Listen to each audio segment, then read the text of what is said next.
Shouts out to my people. Shouts out to my people. Sending love, positivity, and good vibes to my people, man. I hope you guys are doing good today. I'm doing great. Today, we're going to watch this clip about Andrew Tate talking about how depression is not real. So let's watch the clip. When I say depression isn't real, that really upset the world, especially the liberals, because they all live on medication, right?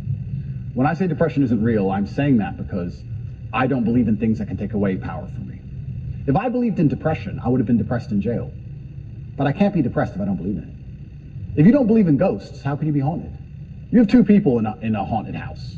One believes in ghosts, one doesn't. There's a knock in the night. One wakes up, calls an exorcist, is terrified, looks for a ghost. The other guy doesn't believe in ghosts. Knock in the night, goes back to sleep. It's the belief in the ghost that gives it the power. If I don't believe in depression, I believe in feeling depressed. Sure, we're humans, we have emotions. Sometimes we feel depressed, sometimes we feel happy. I don't believe in the idea of becoming a depressed person who has depression. I don't believe in that. I don't think that's possible for me. So if I don't believe in it, how can it happen? I don't believe in depression. So why would I not adopt the mindset that makes me the most capable predator I can possibly be? Why not adopt the mindset that makes me as competent and as fearsome as possible? If you have to install software in your own mind, why would I not install software that makes me capable of not only driving a Bugatti and flying on private jets, but sitting in a Romanian dungeon covered in cockroaches? I need to be able to do all of it. So why would I believe in something that made me incapable?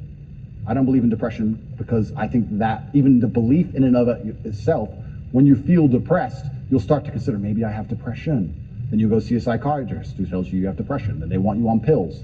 It's the belief that goes down the spiral. If I feel sad, I go, I'm depressed today, I'll be fine tomorrow.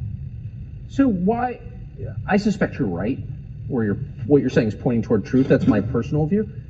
But even if I disagreed with you, I disagree with you. Why is that so offensive, what you just said? Well, that's what's interesting, because when I said depression wasn't real, the number of people who would attack me defending depression, this is what I didn't understand. Right? You say depression isn't real, but depression's ruined my life, and it's super real, and it's ruined my life, and I lost my marriage. I'm like, if I told you it wasn't real, you should be coming to me saying, tell me how it's not real. Please help me with my depression. Why are you trying to convince me that it's real? Why are you sticking up for it? And why are you defending depression? And why would I adopt the thinking of someone who's sad? Why would you're going to convince me to take your worldview. You just told me your wife left you, you're fat, and you want to kill yourself. And you want me to sit here and go, with my perfect life, and go, you know what, I want to think like this guy. You're out of your mind. I don't believe in it. And because I don't believe in it, it's made me the kind of person who can't become depressed. And the reason they don't like me attacking that is because depression is a fantastic way to subdue a population, right? If everybody's depressed, it's hard to have a revolution. You're depressed. Oh, they've locked us all in our houses. I don't want to go outside anyway. I'm sad, right? So depression's a fantastic tool of population control. They have no problem with you being depressed. They have a problem with you being the opposite, principled and energetic. No, you don't want principled, energetic people. That's a problem. A bunch of depressed people, easy. If you had to invade a country, would you rather the opposing army be principled and energetic or depressed? I'll tell you, I would not want to be invaded by a cheerful army. Absolutely. That's scary. They're having too much fun, right? You want them all to be depressed. So a morose army is easier to defeat. I agree. Absolutely. So depression is a defended idea. You're not allowed to even talk about it. You're not allowed to help people get out of it, right? They like the idea of a depressed population. And this is what I say to people. Now, I'm not stupid. I understand like PTSD is real. I understand mental health is real. I'm not saying that, but I say if you're an 18-year-old boy or 18-year-old man and your life is pretty much okay, bacteria didn't steal your eyesight, which could have happened. You never had a car crash and lost both of your legs, which could have happened. You're actually very fortunate. And you wake up and you say, I'm depressed. I think you're an idiot. I don't think you're depressed. I think you've been psyoped. I think you feel a little bit of depression, and you can fix that by changing your life. I think if you became rich and strong and smart and successful, and you worked hard, and you dedicated yourself, and you were motivated, and you tried your very, very best to become excellent, you probably wouldn't feel depressed anymore, which means it's not a disease, is it? So why would you, well, the only reason you're even saying you have depression is because you believe in it. So you're arguing for cause and effect. You're saying if you live a certain way, you're going to feel a certain way. Absolutely. And I also would argue that I think we've evolutionarily, even though I do believe in God, I think that we've designed ourselves and the human has grown into a way where if you feel depressed or sad, I think that's a fantastic trigger or a warning signal to do something. If you were to say to me, Andrew, you have to complete this monumental task. You have to conquer the world. I would say, okay, but I need a emotional motivation to do that. I need to be unhappy having not completed the task. I need to be uncomfortable, right? If you're uncomfortable being out of shape, you'll get in shape. If you're happy being out of shape, then you're just going to stay out of shape, right? So if you feel a degree of uncomfortableness inside of your mind, I think it's just your mind telling you that something about your life needs to change. Yes. You need to get up and change something. Guys would say to me, I'm depressed because I'm fat and I have no girlfriend. And I'd say, no, you have no girlfriend and you're fat and that's why you're depressed. If you go change those two things, you'd probably be surprised that your disease goes away. I had another guy say he was going to kill himself. I said, listen, it's back when I used to reply to my emails when I was smaller. I said, make me a promise, get a six-pack first. Of beer? I said, get a six-pack first, get in fantastic shape, and then do whatever you want. Didn't want to kill himself once he was in fantastic shape. So he did it? Yeah. I have the before and after. I put him on Twitter. Kind of interesting, that, isn't it? So how are we going to say we have this disease, which is cause and effect? How are we going to say we have this disease where there's something wrong with you as a man, you have a disease because your life sucks? I mean, I don't think that's true. I think that your life just sucks and you should change it. And another thing I also preach, and this is another thing that's very important, I also think as a man, because life as a man is pain and suffering, and when I say that, because you're never going to be a good man or good at being a man without pain and suffering. You're going to have to go through a bunch of shit and have a terrible life to become a good man. I think you should embrace that and accept it. And I think that the correct mental model for men to have is a degree of stoicism and not to be too concerned with even how they feel. If I woke up today happy, I would have done this interview with you. If I woke up today sad, I would have done this interview with you.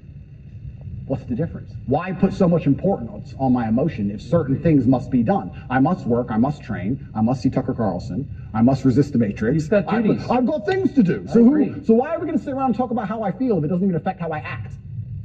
And as a man, it shouldn't, because there's too much to do. And the masculine world is hyper-competitive. This is another thing most people don't understand. Totally agree. It's hyper-competitive out here. All the women want a few men at the top. The Ferrari, you don't want a Ferrari to drive fast. You want a Ferrari because other men want a Ferrari and can't have one. It's hyper-competitive. So if you're competing against every other man for every dollar you make, every girl you see, the house you live in, the car you drive, the life you live, you're not going to be able to compete with the person who performs regardless of how they feel if you only compete when you feel like competing. Right? Because there's men like me out there who will be sad every day and outcompete you regardless. I don't care how I feel. I will still win. And that's the kind of mindset you need to adopt. So when a man comes... You've got a job to do. Stop whining. Go to work. Completely. I agree. Completely. Yes. So when men say, oh, but I feel sad. Who cares? The world doesn't care. All the men who are out here to destroy you and take your girl don't care. So why do you care? Like, the person who should care least is you. You're the only person who wakes up every day who should have a genuine vested interest in improving your life. Nobody else wakes up and wants to improve your life, only you. So if nobody else cares about how you feel, why do you care? So my argument also for depression is, you're depressed, fine. Have you trained today? Well, that doesn't change what you should do with your life, depressed or not. And I don't say this because I'm an eternally happy person. I say this because I've experienced all ranges of human emotion. I was in a Romanian jail cell with cockroaches crawling all over me as I slept. I never missed a day of training. I wouldn't say I was particularly happy, but push-ups must be done. So they got done. Me personally, I agree with everything he said. I think he was right on point, especially the difference between being a man. You got to put your feelings aside. You got to put your emotions aside. If you just hear depression isn't real, you might fall trap. But when he breaks down the theory of what he's saying, it makes perfect sense. You don't want to adapt those qualities. As a man, the most important thing that we bring to the table is providing and protecting. When you provide and protect, it really doesn't matter about your feelings. You got to go off of the situations, the circumstances that you're faced with. As a man, your feelings don't matter. What matters is what you're producing. Are you working hard? Are you being efficient? Are you being productive? As a man, it's really hard, especially in today's day and age. And to be truthfully honest, the women have the upper hand. So as us men, we need to really zone, lock in, and focus in on what we are trying to maintain, what we are trying to manifest. What's most important is chasing your dreams and chasing your goals. Even my brand, Diamond in the Rough, it highlights the struggle, you know, being depressed, having anxiety. But we don't sit there. We focus on how we're going to shine. I love you guys. It's positivity, it's good vibe. Peace. We out.